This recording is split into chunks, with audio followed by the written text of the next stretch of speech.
है। आज हम आपको निम्न समीकरणों को मानक रूप में कैसे लिखा जाता है, मानक रूप में लिखना सिखाएंगे। ठीक है, तो पहले मानक रूप क्या होता है, पहले आपको मानक रूप समझाते हैं, उसके बाद हम सवाल को लिखेंगे। थोड़ी सी हिंदी हम पढ़ रहे हैं, थोड़ी सी हिंदी हम बोल रहे हैं, वो आप समझना। ठीक है, जो समीकरण होते हैं उसमें जो एक्स का पद है या वाई वाला पद है, जो घातें होती हैं, उन घातों को घटते हुए क्रम में लिखना। क्या लिखना? घातों को घटते हुए क्रम में लिखना ही मानक समीकरण कहलाता है। जैसे मेरे पास कोई समीकरण था,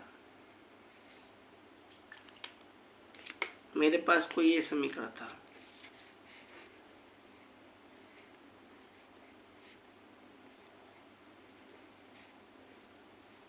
ऐसे समीकरण था, ऐसे मान लो लिखा है। ठीक है, अब इसको हम कैसे लिखेंगे? घातों को घटते हुए क्रम में। क्या लिखना? जैसे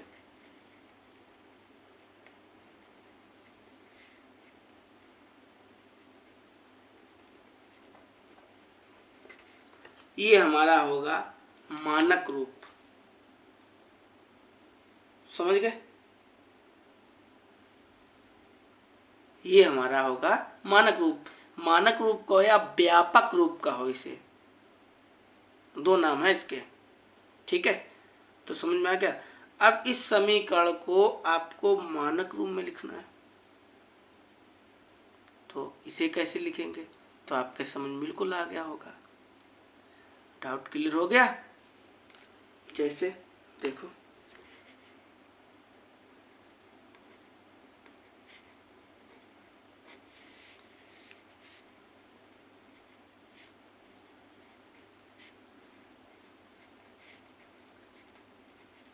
ठीक है, कैसे लिखोगे?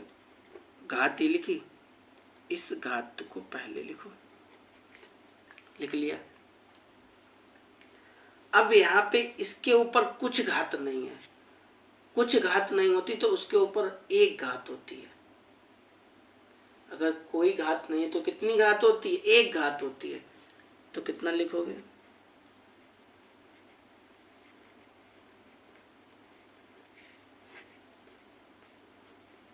ये आपका आंसर हो गया।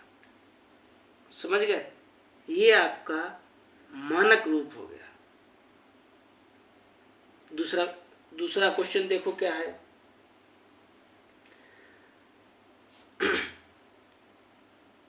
दूसरा क्वेश्चन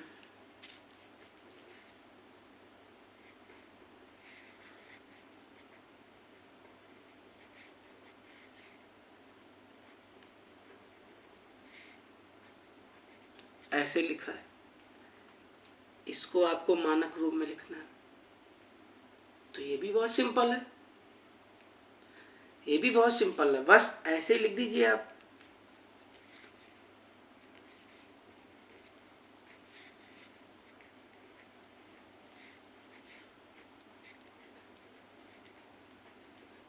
क्वेश्चन उतारा, अब हमने हल करना चालू किया।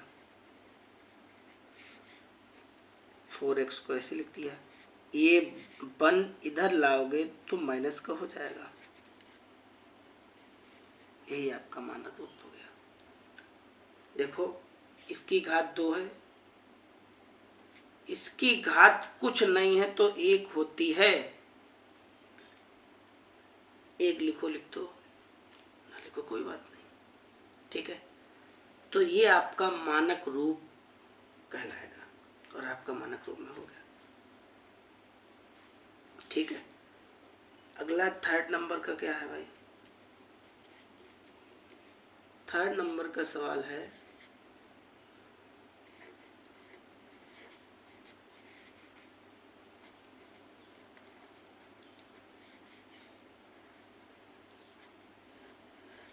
ऐसे लिखा है, तो आपके समझ में बिल्कुल आ गया होगा। कि 4y² लिख दीजिए प्लस -7y लिख दो, प्लस का 3 लिख दो, बस मानक रूप में हो गया, आपका आंसर आ गया मानक रूप समझ में। इसे इसका दूसरा नाम होता है व्यापक समीकरण। ठीक है,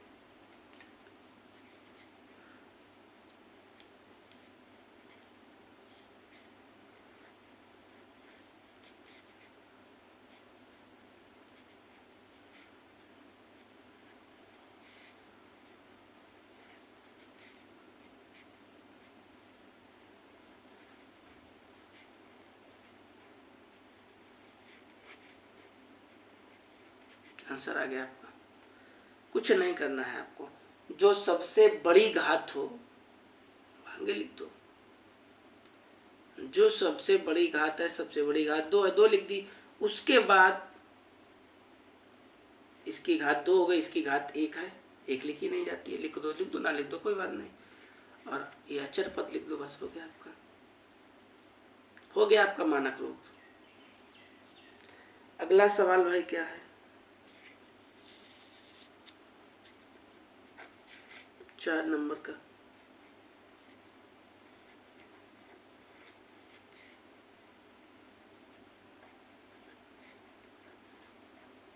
ऐसे लिखा है, कहा इसको भी आप मानक रूप में लिख के दिखाइए, तो बने रहिए आप। तो लिख दीजिए इसको भी ऐसे ही,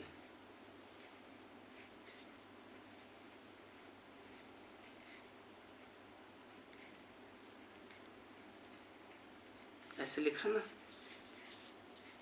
9y² -6y, और ये 1 इधर लाओगे तो प्लस का हो जाएगा बराबर 0। यही आपका आंसर हो गया, यही आपका व्यापक समीकरण हो गया, मानक रूप हो गया। सबसे बड़ी घात 2, उससे बड़ी 1, उसके बाद अचर पद। अब थोड़े ये तो सिंपल टाइप के थे, अभी हम जरा और करा रहे हैं, आपको थोड़े चेंजेस देखने को मिलेंगे। जैसे एक सवाल ऐसा लिखा है मेरे सामने, ने कहा इसको भी मानक रूप में लिख के दिखाइए। आप कहेंगे अरे आपने ऐसा तो बताया ही नहीं अभी तक। तो देखो, आपको लिखना ऐसे घटते क्रम में, जैसे इसको कैसे हल करोगे?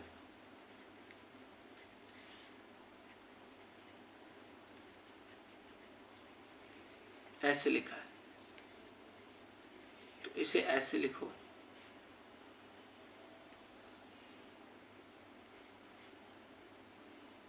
जीरो लिख दो और -9 इधर लाओ, ये आपका आंसर होगा।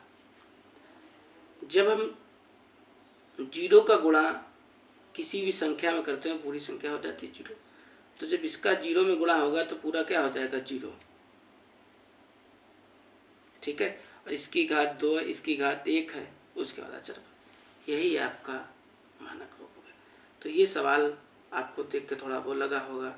ठीक है, आपको लिखना इसी फॉर्म में 2 और 1, उसके बाद अचर पद।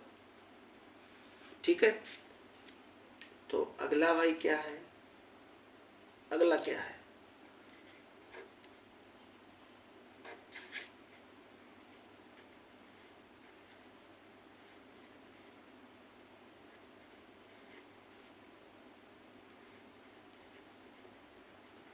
अगला ऐसे सवाल दिया गया, अब आपको कैसे करना है? तो बस कोई फिक्र की बात नहीं, कोई चिंता की बात नहीं, आप लिखिए, हम है ना समझाने वाले।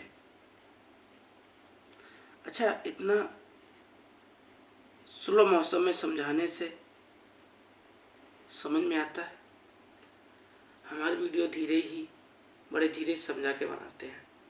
ठीक है, इसको भी आपको हल करना है, तो आप इसे ऐसे लिखो ना, सबसे बड़ी घात आगे, उससे छोटी घात उसके पीछे, जैसे मान लो यहाँ पे 1 हो गई, यहाँ किसकी घात 2, इसकी घात 1 है, और उसके बाद में 0 लिख दो, आंसर आ गया। ये होगा इसका मानक रूप। समझ गए? 0 लिखने से कोई फर्क नहीं बैठेगा, ठीक है, कि 0 को पक्षांतर करोगे तो 0 ही आ जाएगा, या 0 लिखने से कोई दिक्कत नहीं, सब बात हो गई एक बार, ठीक। ये आपका हो गया मानक। अच्छा, एक दो क्वेश्चन कुछ और हैं, जैसे अब आपको होमवर्क दे रहे हैं, आप कमेंट करना इसका आंसर क्या होगा, ठीक है, आप कमेंट करना इसका आंसर क्या होगा, आप कमेंट करना इसका आंसर क्या होगा।